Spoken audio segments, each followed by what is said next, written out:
Das ist hier quasi der Anfang von The Junction, eins der beliebten Viertel hier in Toronto. Und damit herzlich willkommen zu einem neuen Video. The Junction ist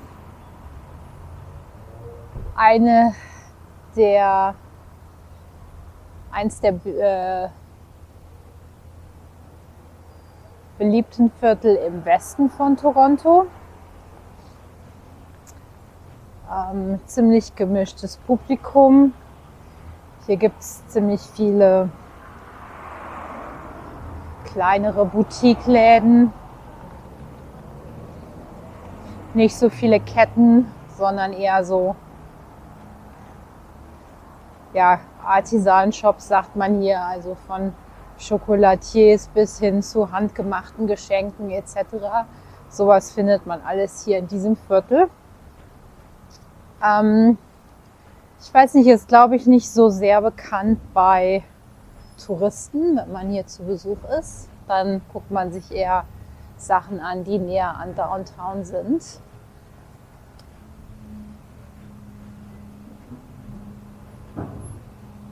Und um hier hinzukommen, muss man quasi, also wenn man öffentliche Verkehrsmittel nimmt, könnte man mit der U-Bahn fahren. Also zum Beispiel bis zur Haltestelle High Park und von da aus kann man dann entweder den kurzen Abschnitt noch mit dem Bus Richtung Norden fahren oder man kann auch laufen von der U-Bahn. Also es ist nicht wirklich kompliziert hierher zu kommen, aber es liegt halt nicht so nah an Downtown, dass man den ganzen Weg läuft, beziehungsweise man könnte schon, aber es ist halt eigentlich nicht so bekannt bei den Touristen. Hier gibt es viele Wohnviertel drumherum, also bei den Torontonians ist es schon ein recht beliebtes Viertel, auch gerade so zum Ausgehen am Abend oder am Wochenende. Hier gibt es eine Menge Restaurants und Bars, sogar Brauereien gibt es hier, also beziehungsweise eine größere, die selber verschiedene Biere brauen, wo man halt auch ganz gut essen gehen kann. Also schon ein sehr nettes Viertel und wie gesagt auch nicht so weit entfernt vom High Park.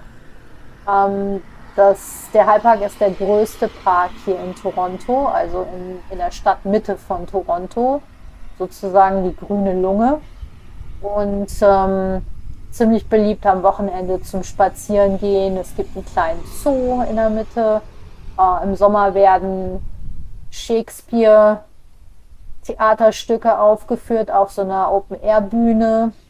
Also schon ein recht beliebtes Viertel mit alten Häusern und sehr gemischtem Publikum. Wie man hier auch sieht, also viele Backsteingebäude, die teilweise renoviert wurden. Aber man hat halt versucht, so den ursprünglichen Charakter zu bewahren. Oftmals sind es auch so Gebäude, die so 2 Ebenen oder 3 Ebenen haben und da ist unten drunter dann die Ladenzeile bzw. das Restaurant und oben drüber sind 1 oder 2 Wohnungen, die dann vermietet werden. Allerdings wird es auch hier weniger, wie leider in vielen älteren Vierteln in Toronto. Da wird das Alte abgerissen, um halt Wohnraum für Neues zu schaffen. Und das sind nun mal hier diese Hochhäuser, die halt viel Wohnraum auf kleinem Raum bieten. Und da müssen halt oftmals die alten Häuser leider weichen. Also an bestimmten Stellen, hier sieht man das auch, wo wenn man die Seitenstraße rauf oder runter guckt, entstehen da viele, viele neue Wohnhäuser drumherum. Also eine Sache, die hier auch interessant ist, es gibt halt relativ viele Häuser und Wohnungen in dieser Gegend. Also es ist sehr residential, wie man so schön sagt auf Englisch. Allerdings Supermärkte oder so sind dann schon ein Stückchen weiter. Also da muss man dann schon entweder laufen, den Bus nehmen oder das Auto nehmen, um dorthin zu kommen. Gibt vereinzelt hier und da was halt in der Nähe ist, aber grundsätzlich sind die Läden hier was kleiner. Da sieht man im Hintergrund auch diese Hochhäuser, die ich gerade angesprochen habe. Also diese alten Backsteinhäuser verschwinden mehr und mehr aus dem Bild Torontos.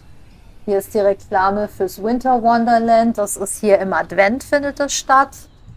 Da werden die Schaufenster der Läden hier in The Junction adventlich, weihnachtlich dekoriert. Und ja, das ist so eine Aktion, um die Leute dazu zu bewegen, hier auch lokal zu kaufen von den kleineren Unternehmen, den kleineren Läden, wo man oftmals noch entweder handgemachte Sachen bekommt oder importierte, spezielle Produkte und so weiter. Also mit so einer Aktion bringt man die Leute dann dazu, die Weihnachtsgeschenke vielleicht zumindest zum Teil von hier zu besorgen, was vielleicht oftmals auch origineller ist, als einfach bei Amazon zu bestellen. Insofern an sich eine sehr gute Aktion, würde ich sagen. Also wie gesagt, auch viele verschiedene Restaurants hier. Dieser Abschnitt ist halt sehr, sehr gemischt. Da gibt es dann halt auch viele Fastfood-Ketten, geradeaus ist gerade Subway, einige Pizzerien. Hier ist Dollarama, das ist auch so eine Kette, sehr beliebte Kette hier in Nordamerika oder in Kanada, in Toronto. Ursprünglich konnte man dort halt viele Sachen recht günstig kaufen, daher halt auch das Zeichen für $1. Die Qualität ist halt, meistens entsprechend, würde ich sagen. Also man sollte nicht zu viel erwarten. Aber mittlerweile kann man halt die Sachen auch nicht mehr wirklich für $1 kaufen, sondern kosten teilweise auch deutlich mehr. Allerdings immer noch sehr beliebt bei Einheimischen.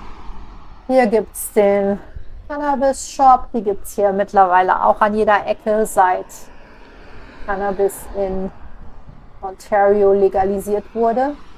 Also gibt es hier in Toronto mittlerweile mehr Läden als die LCBOs. Also Liquor Board of Ontario sind die Läden, wo man unter anderem Alkohol kaufen kann. Davon gibt es weniger, muss man sagen. Hier sieht man nochmal schön so das Alte gemischt mit dem Neuen. Da wird gerade wieder ein großes Hochhaus gebaut auf der anderen Seite. Und dafür hat man halt dann diese Two-Story-Buildings, die da ursprünglich mal standen, abgerissen. Hier ist ein ganz netter, spezieller Bike-Shop. Also hier gibt es schon ganz coole Läden. Also je nachdem, was man sucht, gibt es ein paar interessante Möbelläden mit Raritäten, importierten Raritäten oder auch handgemachte Holzsachen, was man so nicht unbedingt überall findet. Also wenn man hier Urlaub macht zum Beispiel oder hier zu Besuch ist, bietet sich bestimmt an, auch mal zu gucken, findet ganz originelle Souvenirs und so weiter. Hier ist TD, eine der großen Banken in Kanada, auch in einem alten Backsteingebäude untergebracht. Also die Atmosphäre hier in The Junction ist schon recht nett, muss man sagen. Also wenn man hier so rumläuft, spazieren geht, gerade so am Wochenende bei gutem Wetter, so wie jetzt gerade, auch wenn es schon November ist, macht es schon Spaß, hier so ein bisschen Window-Shopping zu betreiben oder jetzt gerade, wo man anfängt, hier weihnachtlich zu dekorieren, gibt es halt schon ganz interessante Sachen zu entdecken. Da sieht man nochmal so das neue Gebäude, was hier gerade hochgezogen wird. Die sind auch schon länger am Bauen. Also bin gespannt, ob das vielleicht 2025 fertig wird. Ich nehme es mal fast an. Wobei hier im Winter viele der Baustellen natürlich auch nur bedingt arbeiten können. Wobei die Kondos normalerweise schon, da geht die Arbeit dann schon weiter, soweit es irgendwie geht. Ja. Hier ist nochmal eine der Hauptintersections. Also wenn man jetzt hier quasi Richtung Süden läuft, links runter Richtung Süden, kommt man in der Nähe des High Parks raus. Also da kann man hier auch schön Spaziergänge verbinden, dass man erst ein bisschen Natur macht und dann anschließend vielleicht noch einkaufen geht. Die meisten Läden haben natürlich auch am Wochenende geöffnet. Hier ist eigentlich, ja, das meiste hat hier auch sonntags auf. Hier gibt es den einen Supermarkt, der hier wirklich recht nahe ist an diesem Viertel. Die Kette heißt No Frills. Das ist auch ein recht großer Supermarkt. Also, aber wie gesagt, wenn man es nicht weiß, ist es ein bisschen versteckt in der Seitenstraße. Also man muss schon irgendwo gucken, wo man hinläuft, wenn man hier zum Beispiel zu Besuch ist in einem Airbnb oder so. Dann muss man wissen, wo man hingeht, um kaufen zu gehen. Im Norden gibt es noch einen relativ großen Walmart, der ist auch nicht so weit. Aber je nachdem, was man einkauft, braucht man halt dann schon ein Auto, um wieder hier in dieses Viertel zurückzukehren. Wie man sieht, so langsam verlieren die Bäume hier auch schon ihr Laub. Der Herbst geht zu Ende, aber das Wetter ist halt immer noch recht nett. Wir sind jetzt schon fast Mitte November und es ist immer noch sonnig und relativ angenehme Temperaturen. Ja, hier sind, wie gesagt, noch weitere kleine Läden, wo es alle möglichen Dinge zu kaufen gibt. Also hauptsächlich Läden und Restaurants auf diesem Abschnitt. Von den Immigranten, die hier leben oder die auch, ich sag mal, Restaurants etc. betreiben, ist das so ein bisschen nach Abschnitten gestaffelt. Teilweise ist es sehr spanisch-portugiesisch geprägt. Es gibt halt auch italienische Delikatessen oder irgendwelche lateinamerikanischen Restaurants, wo man hier essen kann. Wenn man dann so ein bisschen weiter Richtung Westen läuft auf der Junction, wird es dann ein bisschen mehr gemischt mit, ich sag mal, osteuropäisch. Man findet polnische Läden, ukrainisch, also relativ gemischt mit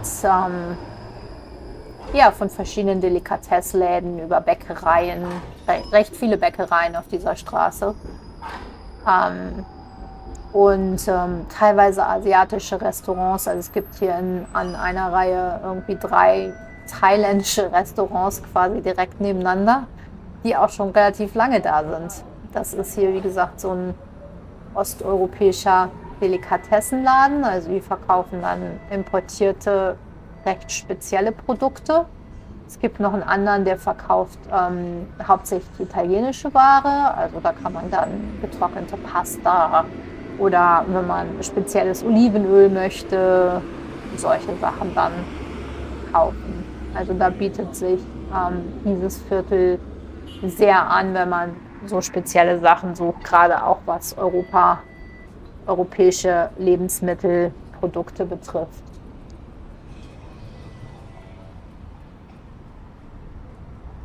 Ja, und es ist schon auch wirklich schade, dass diese alten Viertel, die die Stadt Toronto wirklich geprägt haben, so nach und nach verschwinden bzw. kleiner werden, weil halt viel neuer Wohnraum geschaffen wird. Die Leute kommen halt immer noch, ich sag mal, wenn sie nach Kanada einwandern, hauptsächlich in den Großstädten an. Ich würde mal sagen Toronto und Vancouver hauptsächlich. Calgary weniger. Calgary ist relativ kalt im Winter, da sind viele Leute abgeschreckt. Und Montreal, man muss halt schon zweisprachig sein, um dort auch Arbeit zu finden, also Englisch und Französisch. Insofern ist Toronto recht einfach. Wie gesagt, Vancouver ist auch noch mal ein Stückchen weiter westlich. Da fliegt man dann noch mal 6 Stunden. Das heißt, viele Einwanderer bevorzugen Toronto.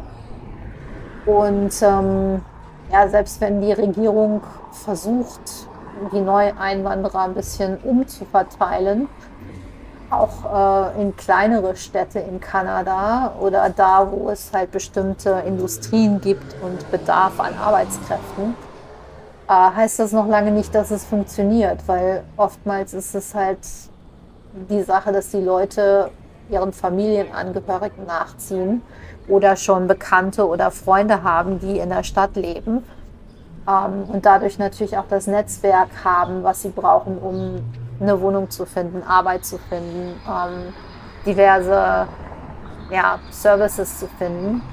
Hier sieht man nochmal schön eine alte Kirche, die hier auch eingebettet ist in diese Nachbarschaft, also einfach zwischen den Läden, die so beibehalten wurde und auch noch weiter als Kirche genutzt wird. Das ist halt wirklich schön, dass das hier alles noch so, diese alten Häusergebäude bestehen bleiben.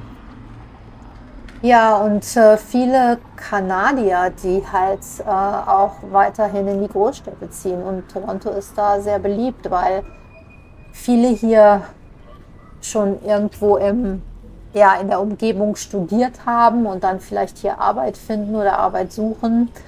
Wenn man jung ist in Kanada, ist es halt auch eine der Städte, wo man wirklich viel machen kann, wo man abends weggehen kann, wo man Freunde finden kann.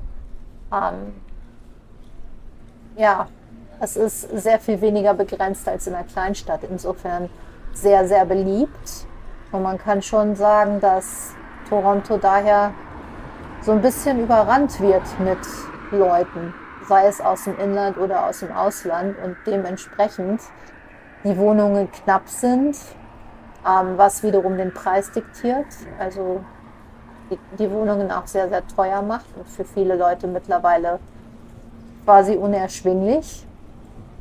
Und ja, es bedeutet halt für die Firmen, die hier Wohnungen bauen oder Wohnungen ja, vermieten etc., dass es hier einen großen Markt gibt und leider halt viel alter Wohnraum geräumt wird. Also es gibt halt viele alte Häuser hier, wo die Bewohner vielleicht auch nicht in der Lage sind, das Ganze zu renovieren oder zu erneuern und so weiter. Das heißt, da wird schon, ja, die werden halt dann oftmals,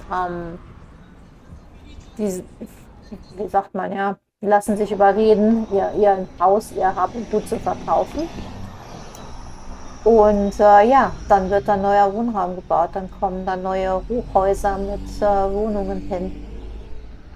Und insofern, so langsam verändert sich das Stadtbild. Also vor 10, 15 Jahren war das mehr so Downtown, was mittlerweile halt wirklich fast nur noch Hochhäuser sind. Natürlich viele Bürogebäude, viele Firmen, die dort ihre Büros haben und ihre Angestellten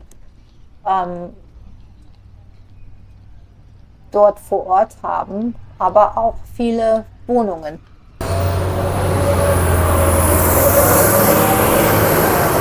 Wir sind jetzt hier im westlichen Teil des Viertels angekommen, also quasi am Westende von The Junction.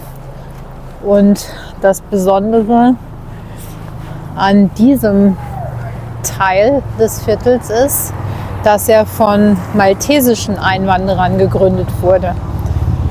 Also hier gibt es einige Läden. Wie gesagt, hier sieht man nochmal so die Mischung aus thailändisch und Shawarma, und gibt hier viele Pizzerias etc. Aber wenn man hier weiterläuft, gibt es eine maltesische Kirche, eine Bäckerei und noch so ein paar andere Dinge, die von Einwanderern aus Malta gegründet wurden. Hier kann man ganz schön die Architektur sehen. Also einige von den alten Gebäuden wurden renoviert, aber der Charakter, der alte Charakter wurde doch erhalten. Das hier ist Tim Hortons, das kanadische Pendant zu Starbucks, allerdings um einiges günstiger als Starbucks, was es hier auch überall gibt. Viele Leute holen sich hier traditionell morgens ihren Kaffee und ein Teilchen oder irgendwas vom Bäcker von Tim Hortons auf dem Weg zur Arbeit. Hier gibt es den Malta Park, also wie man sieht, das ganze Viertel hier ist geprägt. Hier kann man sehen,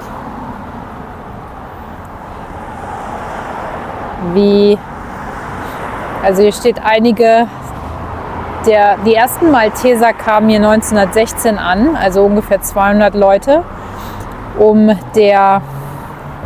den Massen auf ihrer kleinen Insel und der Arbeitslosigkeit zu entfliehen. Und die haben sich in 2 verschiedenen Vierteln hier angesiedelt. Und das hier ist eins davon. Ich glaube auch, das ist das einzige, wo es noch quasi ersichtlich ist, dass die Einwanderer ursprünglich aus Malta gekommen sind. Ich weiß auch nicht, wie das hier in anderen, aber also ich kenne keine andere Stadt oder ich weiß von keiner anderen Stadt, wo es ein Viertel gibt, das traditionell maltesisch war oder ist. Ist Toronto vielleicht dann schon so ein bisschen speziell.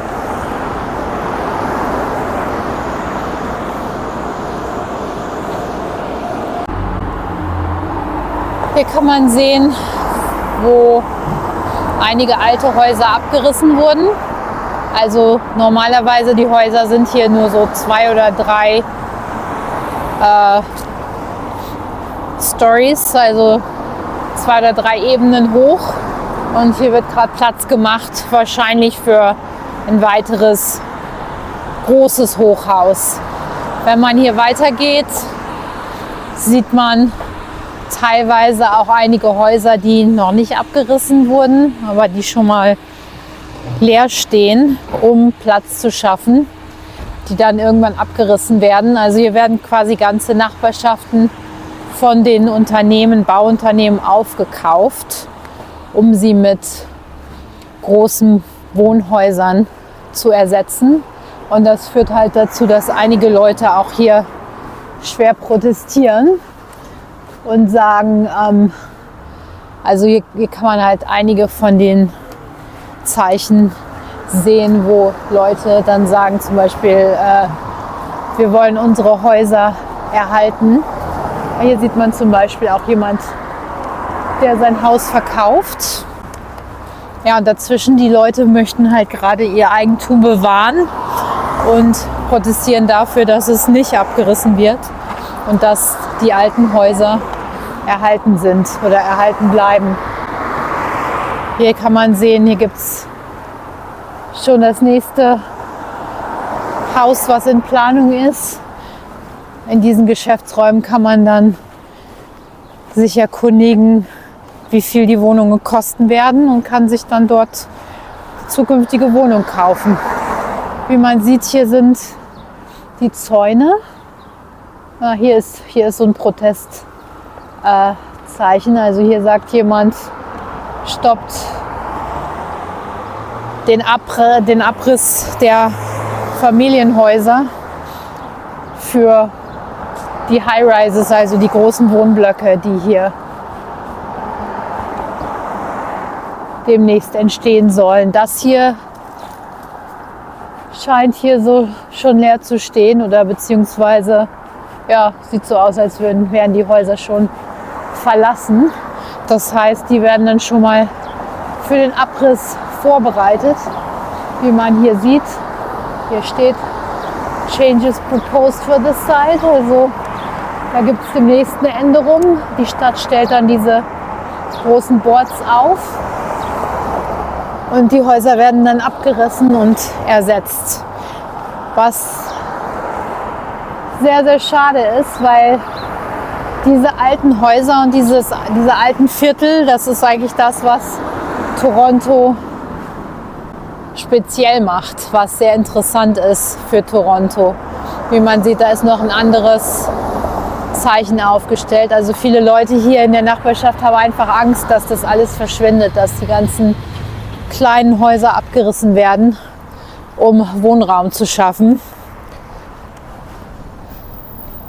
Wobei Wohnraum, wie gesagt, auch ein Riesenproblem ist und einfach nicht genug Platz da ist, um den Wohnraum zu schaffen, es sei denn, man reißt halt diese kleinen Häuser ab. Aber als Eigentümer steht man dann natürlich auf der anderen Seite, wenn man dort vielleicht über Generationen noch gelebt hat und sein Haus behalten möchte. Dann gibt man es natürlich nicht so gerne her. Ja, alles hier ziemlich im Wandel. Also Downtown ist ja schon so eine Stadt, die eigentlich nur noch aus Hochhäusern besteht. Wobei natürlich auch viele Firmen dort angesiedelt sind in diesen Hochhäusern und nicht nur Wohnungen. Aber hier diese alten traditionellen Viertel verschwinden halt auch immer mehr. Beziehungsweise viele von den Wohnungen werden halt abgerissen und durch neue ersetzt. Und dadurch verliert Toronto schon so ein bisschen diesen Charakter.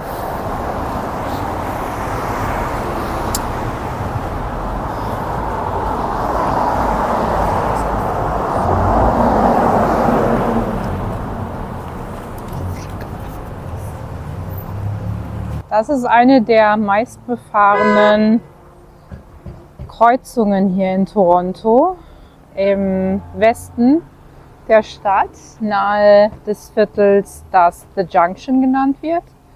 Und hier sind 5 oder 6 Straßen, die hier zusammenführen. Einige davon sind sehr viel befahrene, zum Beispiel die Dundas West, die Pond Street.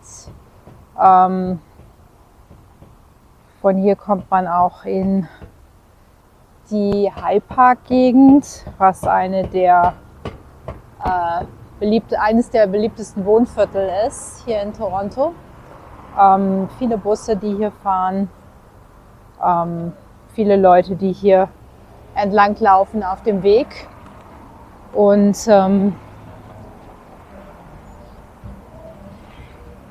ja, wie man sieht, schwer was los auf dieser Straße. Hier werden gerade auch mehrere große Apartmentgebäude gebaut, also viel Wohnungsraum.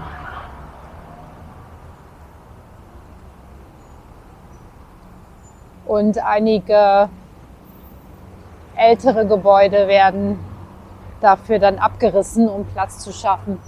Also hier zum Beispiel gibt es ein großes neues Gebäude.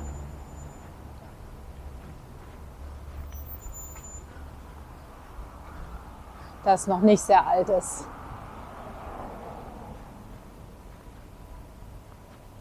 Hier gibt es auch das YMCA dieses Viertels. Gibt es hier in verschiedenen Nachbarschaften. Also das ist so ein Gemeinschaftszentrum,